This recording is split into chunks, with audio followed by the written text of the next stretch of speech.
लाख रुपया बहुत ज़्यादा मेहनत तलब काम है। इससे पहले जो लोग हमारे रहे, हमारे पेशवा बहुत बड़े लोग थे, हम उनके कदमों की खाल भी अपने आप को नहीं समझते। विजनरी लोग थे, बड़े लोग थे, और अब नई दुनिया में रहे तो किसने किसने जगह को फिल करना था।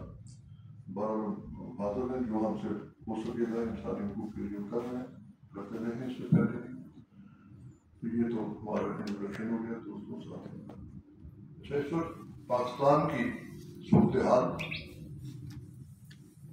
इंतहाई बेनज़मी का शिकार, चाहे माशी हो,